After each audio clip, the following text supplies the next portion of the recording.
So yesterday on Bluesky, a member of the speedrun community that I follow posted that the GameCube classics on Nintendo Switch 2 seems to have some input delay specifically for Legend of Zelda Wind Waker. And he uploaded a clip where he just talked about the input delay existing and just had gameplay footage. He mentioned it was about 500 to 800 milliseconds, which is pretty noticeable. For people like me that are speedrunners, we are very, very, susceptible to input delay, and we can really notice it, especially in games that we play a ton. So what I was curious about is, was it just something that he had? So I quickly booted up my Switch 2 and launched the GameCube Classics, and first off, the first thing I did was actually not test Wind Waker, I wanted to test F-Zero. So I booted up F-Zero and noticed no input delay whatsoever, or at least one that I couldn't really notice. And so then I just booted up Wind Waker, and within the file select, I could tell there was input delay. And so what I did is I took out my phone and recorded it, because for me it was very noticeable. It wasn't like a massive amount. If you've ever played Nintendo 64 games on the Wii U, that amount of input delay is drastically noticeable.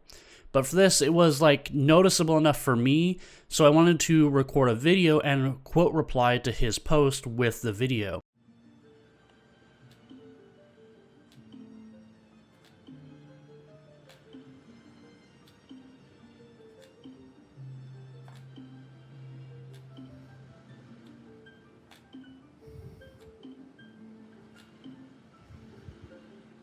And I did that, and with the intent of being that that post was just supposed to be for the speedrunning community, the people who follow me on Bluesky and the people that follow him on Bluesky. And it very quickly escaped our audience. Now the post has tons of reposts, tons of quotes, and tons of likes, where people are taking very different stances, and there are people who are saying very different things to me. And so I just kind of wanted to make a video to discuss this post that I made, discuss the fact that it has input delay, and just sort of give a bit more of an explanation. So the whole intent was to show that speedrunners like myself and Volv, the person who made the original post, we can notice this input delay. And it was something that for us was a big deal. Back when the Nintendo Switch had the original N64 emulator, the Nintendo Switch Online N64 thing, whatever they're calling it now, that also had input delay that was noticeable to speedrunners, and speedrunner ZFG had posted about that as well. So it's something that speedrunners like us can notice because we're very susceptible to input delay, as oftentimes a lot of games that we play require very precise inputs, and a lot of times speedrunners like myself will play on CRTs to minimize the amount of impact that stuff like this will have. So the intent was for Volv and I to share oh yeah, here's Volv's post talking about it, here's a video of mine showing that it is in fact visible. But the video itself has escaped the audience, and now there are tons of people on my replies to it trying to say various different things. I had somebody saying, oh, it's because your TV isn't set to game mode.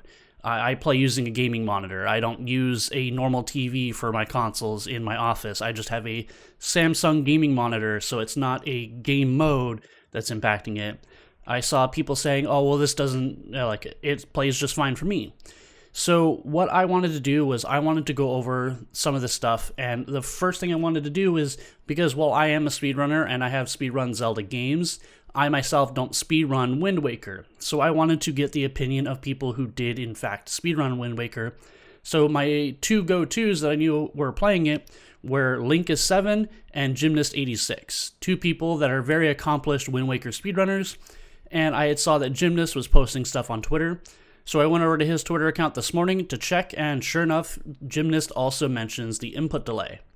So then I went to Linkus' stream and noticed that when he started playing Wind Waker, same with me, he noticed the input delay immediately at the file select.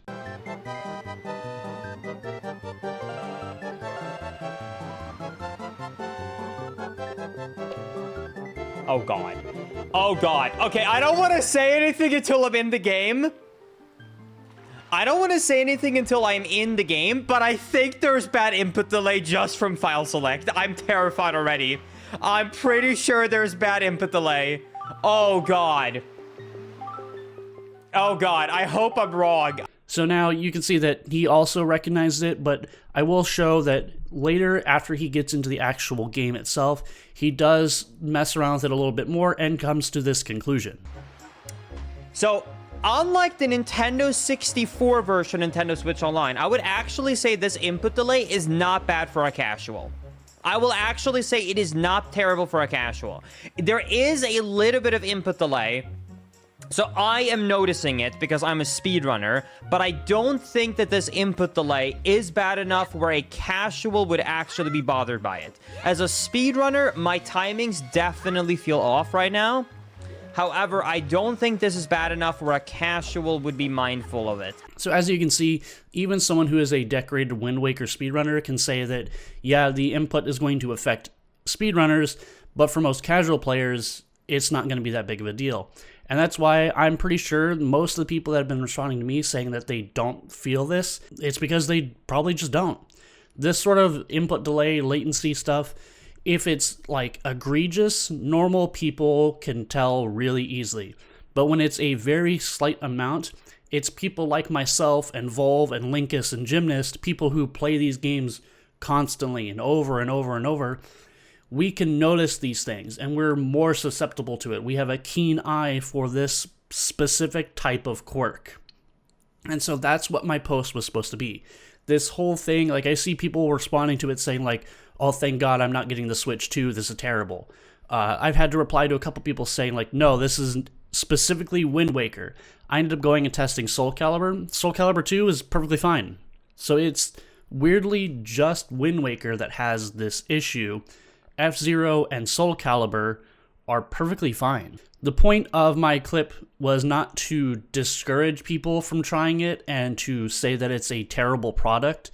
It is something I wish will get improved, and they have improved the Nintendo 64 emulator that the Switch has, so it's likely that this could get addressed, and it may just be, you know, something they can work into. The point was just show that there is some input delay, that people like myself who are very susceptible to it can notice it, and it may impact their ability to play it. But as you can tell from people like Linkus, who has Lord knows how many hours in Wind Waker, he says that even casuals will probably be fine with it. And I think that's fine. I think that people who are responding to me saying that they don't really feel it, that's perfectly fine. If you don't feel the input delay, that's perfectly fine.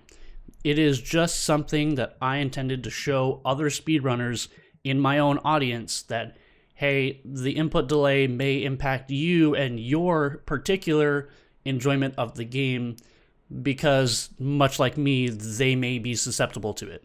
So basically the whole point of this video is I just wanted to talk about that, yes, Wind Waker on the Nintendo Switch Classic or GameCube Classics does have some input delay. It is not a deterrent for most people, it seems like, but people like myself who are very susceptible and can really notice input delay, it does impact us. So I want to know, people who are watching this, if you've checked out the Wind Waker on the Switch GameCube Classics, do you notice it? Is this something that you can tell? Are you like me and Volv who can, you know, really see that sort of input delay? Or are you like these several people who have replied to me saying that it, you know, that they don't have it and it's perfectly fine for them? Then that's totally fine. That's totally fine if the gameplay is fine for you. The point was, I just wanted to show that I noticed it and it's noticeable for me. And that's basically it. That's all the point was, and it escaped that, and now I get tons of people trying to correct me needlessly, and yeah, there's no reason for it. So just wanted to make this real quick just to talk about this. Otherwise, like, the Switch 2 has been perfectly fine. I love every aspect of it. The Pro Controller is great. I may do something later, but the whole point of all this is just to say that for some reason Wind Waker on GameCube Classic seems to be weird, and I can notice it, and that's about it. If you don't notice it or it doesn't impact you, great, enjoy it. That's it.